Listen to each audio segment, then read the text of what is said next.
meet them or lure them, get to know them and lure them in, thinking they would think that there was going to be a romantic relationship with him. And then it would turn out that they would be at these freak-offs where they would be forced to have, or drugged and forced to have sex with male prostitutes that he was bringing in. And that's one of the counts that he's facing also, is the transportation of individuals for a purpose of prostitution. So really alarming allegations laid out in court. Diddy, of course, has pled not guilty to all of it. And then the real kicker for him at the end of the day was that the judge said you will be held without bail. And that means however long it takes for this trial to begin, he will be in a federal detention facility in Brooklyn, and not a very nice one. In fact, a fairly notorious one. So you got to figure it. He wants out of there, and he wants out as soon as possible. We're in this era right now, Charles, of men with power falling from grace in Hollywood. And when I think about Harvey Weinstein, you know, that was an open secret in Hollywood for a very long time about what he was doing with victims. The list includes some of the world's most prominent figures, such as British royalty and former U.S. presidents, sparking curiosity and questions about their connection to Epstein and how involved they may have been in his activities. Sean Diddy Combs' investigation. New surveillance video shows Combs being taken into custody in a Manhattan hotel last week. Our senior investigative correspondent, Aaron Kotursky, is at the scene of his arrest. Good morning, Aaron. Good morning to you, Robin. This is the hotel where Sean Combs was arrested a week ago. You can now see how that arrest went down. This morning, watch how federal agents took Sean Diddy Combs into custody. He's seen in this video entering the Park Hyatt Hotel in Midtown Manhattan with others when agents from Homeland Security Investigations approach and separate him. They place Combs under arrest and lead him out the front door in handcuffs. His lawyer said Combs had come to New York 2 weeks earlier with the intention of turning himself in. He did not expect the agents to be waiting at his hotel last Monday night. Why doesn't the government want him to turn himself in? Because then they can't ask for detention.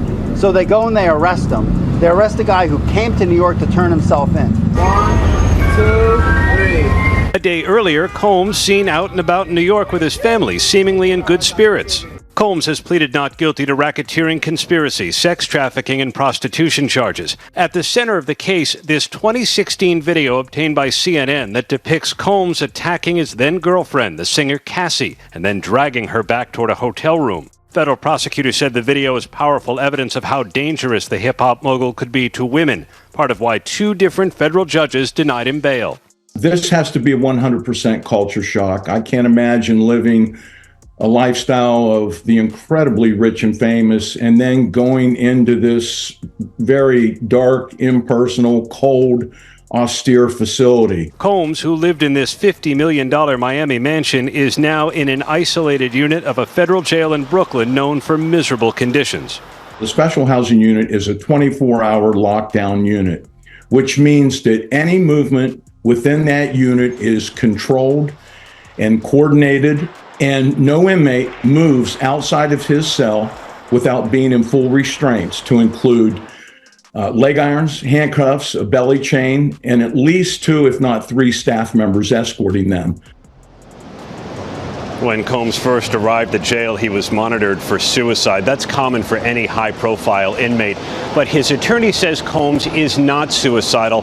Rather, guys, he's focused on defending himself. Guys? All right, we'll see what happens going forward, Aaron. We'll see how things unfold from here. Thank you, Aaron. One of the most notable names in the released documents is Prince Andrew, Duke of York, who has been associated with Epstein's circle for quite some time. Detailed evidence from a woman who claims she was groped by Prince Andrew will be made public in the new year. Another bombshell for the royal family. Johanna Sjoberg claims that Andrew groped her breasts while holding a spitting image puppet of himself during a party at Jeffrey Epstein's New York mansion in 2001. Well, joining us now is royal commentator Michael Cole. Good morning to you, Michael. Why is this coming out now? Well, it's because Loretta Preska, who is the judge in the case with Epstein, and Ghislaine Maxwell in Manhattan, has released this new information. This, of course, is the worst sort of Christmas present for Prince Andrew as he gets ready to occupy Wood Farm on the Sandringham estate for Christmas with his ex-wife, the Duchess of York, Sarah, and his children. It's a story which, of course, he cannot, and there we see him in happier times, get ahead of. As you say, this woman, whose name is Joanna Schoberg, 22 years ago, she was 20 years old, she's now 42, she was a friend of Epstein, and she was brought into his mansion in Manhattan. And what happened was that Ghislaine Maxwell, who was the fixer and procurer for Jeffrey Epstein, brought down a spitting image model, a puppet of Prince Andrew, and perhaps we all remember them, with the enormously big teeth like tombstones, and she put it on the lap of Virginia Giuffre, Robertson at the time, as she was called, and put the hands of the puppet on the breasts of Mrs. Giuffre. And at that time, Sonia Schoberg, she also willingly sat on Prince Andrew's lap, and allegedly he put his hands on her breast. And there we see a picture of Virginia Giuffre Robertson, as she was at the time, with Prince Andrew at the flat or house in London, in Belgravia, of Ghislaine Maxwell, who we see smiling in the... Despite his denials, Prince Andrew's name appears several times in the court documents, including testimony from women accusing Epstein. One accuser, Johannes Jurg, describes a troubling incident at Epstein's New York home in 2001, where she claims Prince Andrew touched her inappropriately. But even worse than this, of course, is the fact that the judge, Loretta Preska, is going to release on the 1st of January the names of 177 people who were associates, high-profile associates of Jeffrey Epstein. Now, we've heard some of the names in the past.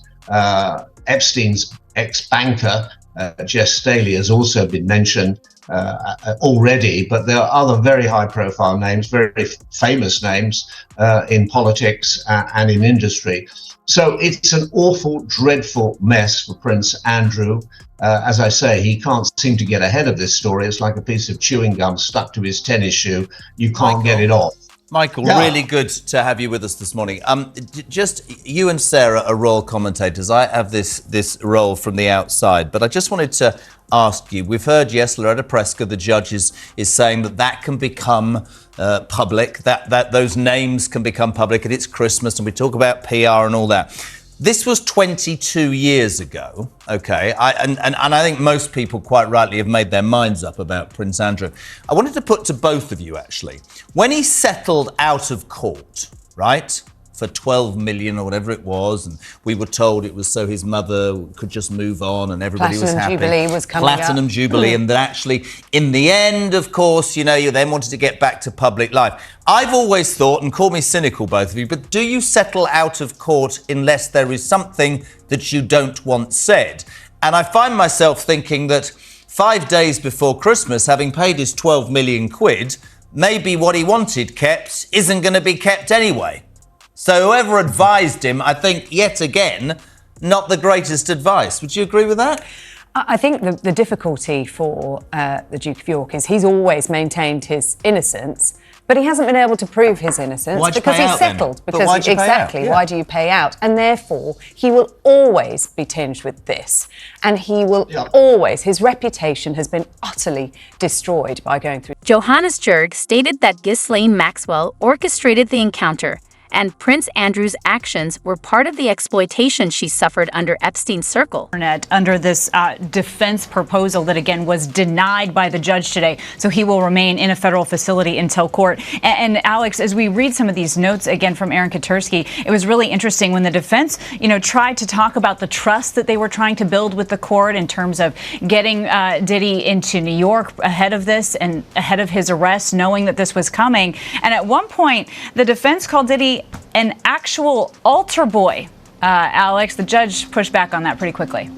The judge did push back on that, saying no, that you can't say that. And they said today he is eminently trustworthy is the quote that was used in an argument to the court, saying he came to New York. He is not going to flee. We're going to put all of these different aspects into play, and he will put up $50 million, his Miami home. His family members would sign off. He wouldn't be able to travel. Women would not be able to come into his home. And then they went beyond that. When the judge seemed like he was skeptical today, they said, well, all right, what about these other things of putting police outside his home, keeping a log of visitors coming in and out? But the judge today saying the government, reading Aaron's notes here, the government had provided sufficient evidence that Combs is a danger to the community and a danger to obstruct justice and intimidate witnesses.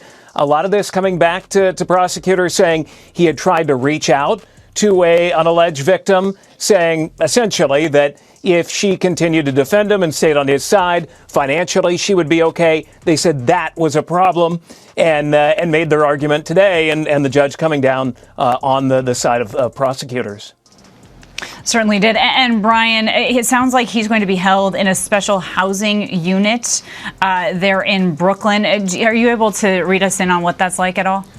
Yeah, so he's going to be in the Metropolitan Detention Center. We call it MDC. It's where Sam Bankman-Friedman, where R. Kelly was, pending prosecution.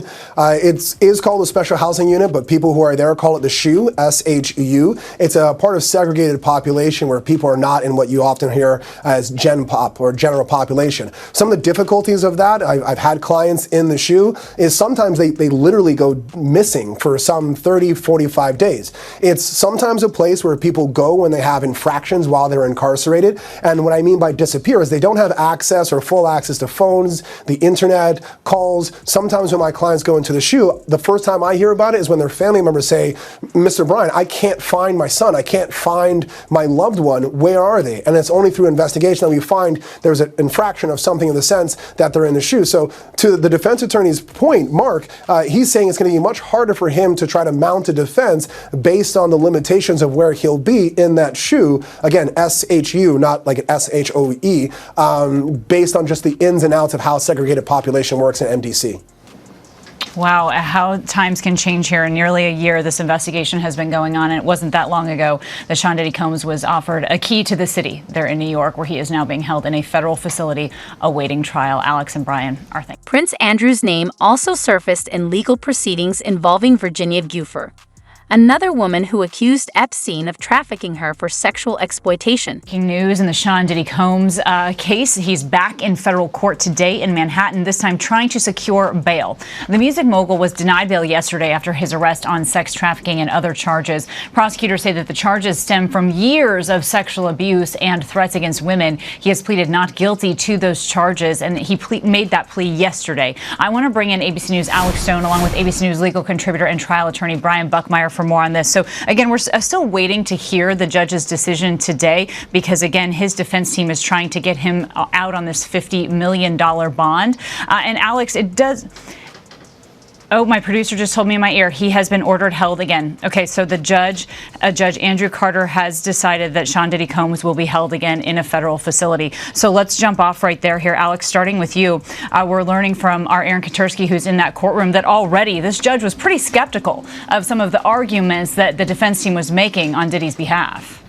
Yeah, and that order just coming down right now, Kana, that through the day today, it appeared that the judge was from the beginning skeptical about this, talking about that video that was seen around the world in L.A. of Combs allegedly attacking his then girlfriend, and the judge saying, what's love got to do with that? As the defense had been saying that was a relationship that was deteriorating and that it was nothing more than consensual activity that then had deteriorated from there. But prosecutors said that Combs is a danger, clear evidence of dangerousness, a long pattern of abuse, they were saying today.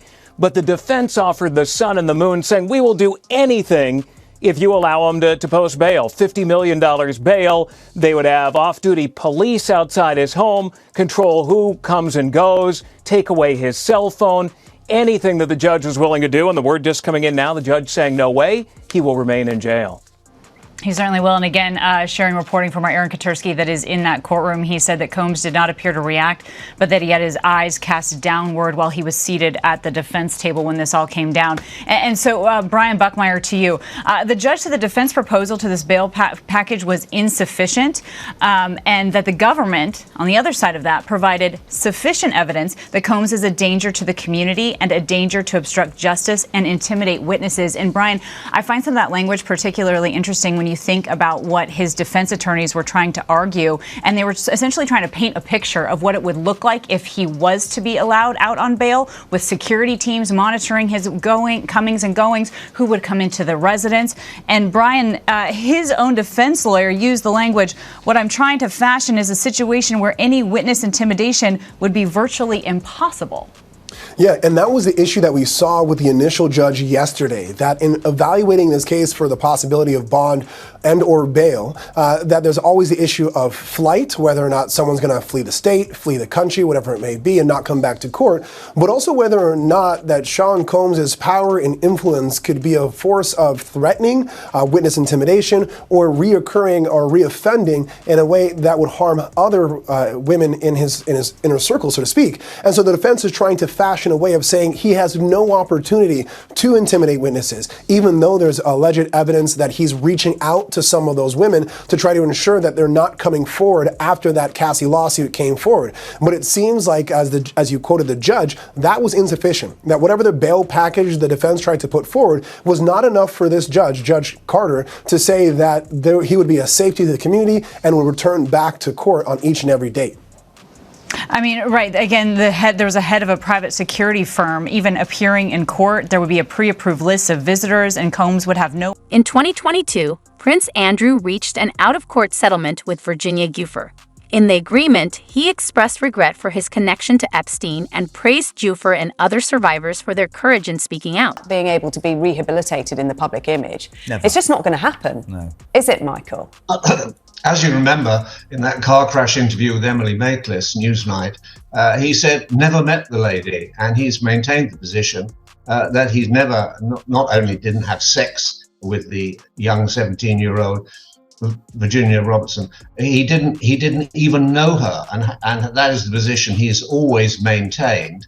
So you say, as you say, Jeremy, why on earth do you give $12 million if that was the sum? It's never been actually confirmed but it's certainly a lot of money. Even after the lawyers had had their bit, it was still a lot of money. Why would you do that if you were not guilty in some way? It's, as I say, it's a story he can't get ahead.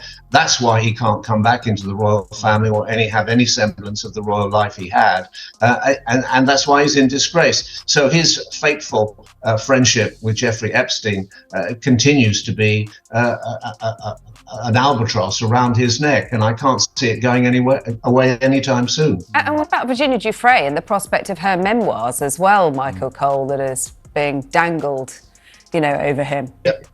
Yeah. She lives in Australia now. She's married, but she's showing no signs of giving up.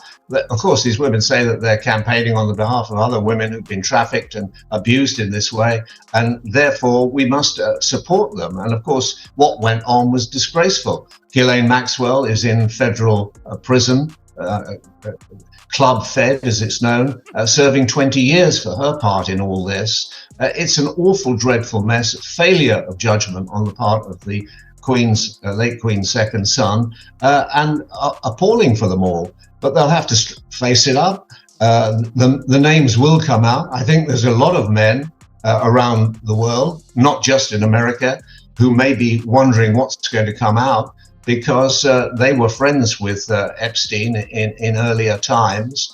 It was probably the biggest mistake of their lives too. But now they are going to be tarred to some extent, greater or lesser, with that particular brush. Another notable individual mentioned in the documents is Bill Clinton, the 42nd president of the United States. For years, speculation has surrounded Clinton's ties to Epstein, with reports indicating that he flew on Epstein's private jet, often referred to as the Lolita Express, multiple times. When I opened up my news apps this morning, I see this headline, RFK Jr. affair with reporter from New York Magazine, Olivia Nuzzi, and I confess I felt disappointed. I never like to hear of anybody being unfaithful to their spouse. RFK Jr. is married to actress Cheryl Hines. I specifically don't like to see people in the public eye who many look up to be unfaithful to their spouses, so my first reaction to this was disappointment. I also know RFK Jr.'s history with women. I'm not going to whitewash that. He was unfaithful to his first wife and kept a sex journal about it, something pretty messed up. He cheated on his first wife with dozens of women, so the idea that this could be believable was plausible in my mind. But then I started reading, and it turns out that this may be a political hit job against RFK Jr. And let me tell you, nothing makes me more outraged than political hit jobs against men that are premised on a false accusation of sexual misconduct in order not only to discredit the man's political stance, like Kavanaugh, for example, but to utterly destroy him, his life, his reputation, and his family in the process. And it seems that there are red flags in this story that point to that being the case. We don't know for sure. I want to say that. We don't know for sure. We could have more information that comes out later that shows us that RFK was behaving improperly with this woman. But this is what we know. Olivia Nuzzi is the reporter involved. She's been suspended from her job pending an investigation by New York Magazine. And when you hear the word affair, you think of an illicit sexual affair. But that is not what happened. They did not have physical contact here. This is what Nuzzi said during that time when she was reporting on RFK's presidential campaign.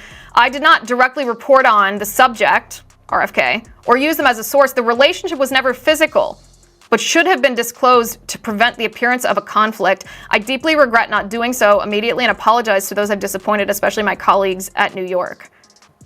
Okay, so she just said the relationship was not physical. Well, you can still have an affair. You could have an emotional affair. According to CNN, this relationship was digital in nature. So what does that mean, texting?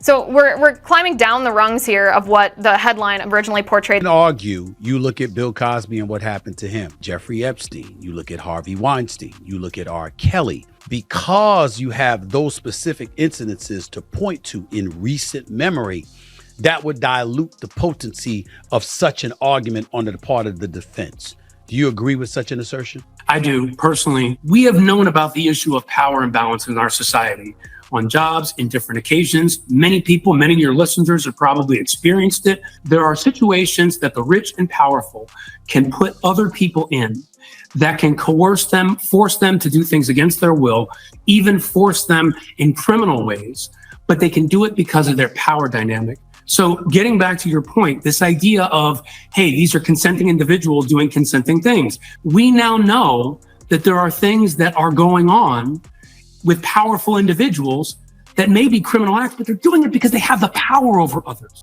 The documents show that Clinton's name appeared multiple times during legal proceedings related to Epstein, but there are no criminal allegations linked to his involvement. Appropriate texting, but it wasn't an affair in person. In fact, RFK Jr.'s team responds to this and said Mr. Kennedy only met Olivia Nuzzi once in his life for an interview that she requested, which yielded a hit piece. Okay, so now this is looking a little bit different than it was first portrayed to be. Now, here's a couple of questions that I ask myself, because we don't know exactly what's inside of this, but I ask myself why. Why are they reporting on this now? RFK Jr. has a history of womanizing. I know a lot of people say, oh, he's a Kennedy. I personally hate that when people say that, because I don't think that because you have a certain last name, because you come from a certain family, that permits or excuses immorality. But it's plausible that this could happen given his history of it. But why now? Why this hit piece now versus a year ago, versus 2 years ago? Well, the answer to that is because RFK Jr. endorsed Trump. And people on the left know that this is a really big deal. They know that RFK's endorsement of Trump, it impacts a specific demographic of voter that Democrats think they own.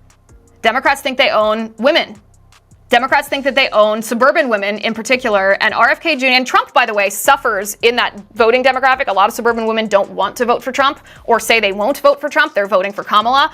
But RFK Jr., even though he is not a radical leftist, he is leftist on some issues, but by and large, he is not a full-on leftist of the style of Kamala Harris. RFK Jr. appeals to suburban white women, particularly. Why? Because of his activism when it comes to the safety and efficacy of childhood vaccines. And so when RFK Jr. endorsed Donald Trump's campaign, Democrats panicked. Utter panic. Because this demographic of women that they need to vote for Kamala Harris in order for Kamala Harris to plausibly win was suddenly at risk of voting for Donald Trump because RFK was telling them to. So enter a character assassination against RFK Jr. Now, all that being said, even if this is true, even if we end up finding out something that tells us, oh, okay, yeah, this was inappropriate texting or whatever, should it change our vote for Donald Trump? In my opinion, no. It shouldn't. It is disappointing when someone doesn't live up to the moral standards that we want them to, but it doesn't, the question. Clinton has claimed that his interactions with Epstein were connected to humanitarian projects and occurred before Epstein was under investigation for his crimes. Politician does not live up in his personal life to the moral standards that I would want him to. I ask, okay, but is it going to impact his performance in the White House? Does this impact his policies? Is this going to distract from his work or cause us not to trust him or diminish his efficacy as a politician? And the answer to that when it comes to RFK is no, because he's behaved in that way for a long time and he still has a proven track record of being an advocate, especially for children who've been injured by vaccines. So again, the question is, why is this piece coming out now, and why is it falsely portraying what might have or might not have happened? Why is this being portrayed as an affair when it seems like they texted? So here's what's really interesting. So the New York Magazine put out a statement and said, recently our Washington correspondent Olivia Nuzzi acknowledged to the magazine's editors that she engaged in a personal relationship with a former subject relevant to the 2024 campaign while she was reporting on the campaign, a violation of the magazine's standards around conflicts of interest and disclosures. Had the magazine been aware of this relationship, she would not have continued to cover the presidential campaign. An internal review of her published work has found no inaccuracies nor evidence of bias. She is currently on leave from the magazine, and the magazine is conducting a more thorough third-party review. We regret this violation of our readers' trusts. So you hear that, and everything I just said becomes almost irrelevant. So the accusation here isn't even that this was a sexual relationship or that this was inappropriate, even if it was just digital or via text, because both of them have established that it wasn't physical or in person, that they'd only met once ever for an interview, which resulted in a hit piece. This was actually wrongdoing on her part. And wrongdoing only by journalistic standards. This wasn't a moral question. This was the magazine said you're not allowed to have a personal friendship with someone who's part of a campaign that you're reporting on when you're supposed to be an objective journalist. She did that, and so the magazine said, hey, you broke a rule. You're not allowed to do that because that's not what we want. We don't want any of our coverage to be tainted by your bias towards a particular subject. That's a totally different story than what the mainstream media is portraying it to be. Again, there are few topics that outrage me. The prosecution is blazing through their case after predicting it would take 4 weeks. Now they say it could take less than 2, wrapping up as soon as tomorrow. For months, prosecutors say Ghislaine Maxwell hid away in this New Hampshire mansion. But Thursday, FBI agents moved in, arriving in about a dozen cars, a plane flying above to make sure the only way she left was in handcuffs.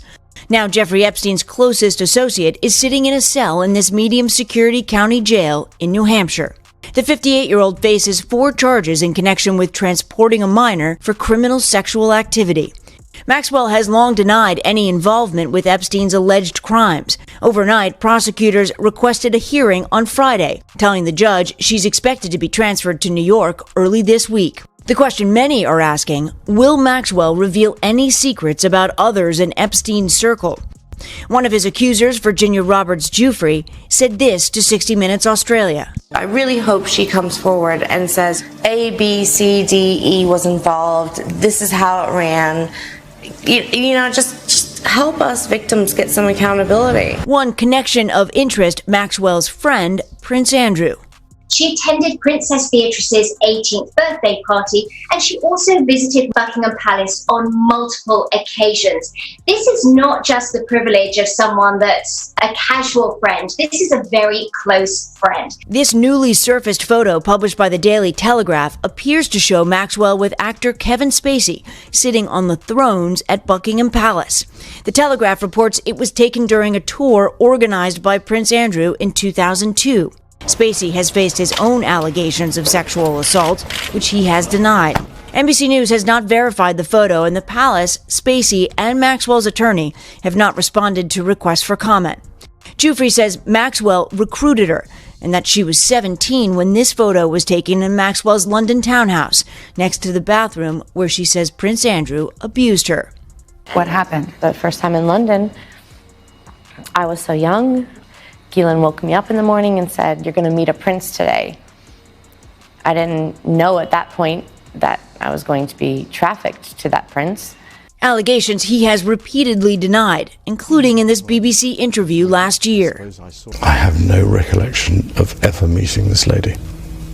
None whatsoever. Now, a friend of Maxwell's tells Good Morning America that Maxwell was Epstein's victim too. I believe that she is a victim of Jeffrey Epstein, just like many other people were. It doesn't mean that what she did was right, but I also know that she tried many, many, many times to get away from Jeffrey, and he kept keeping her there, luring her there.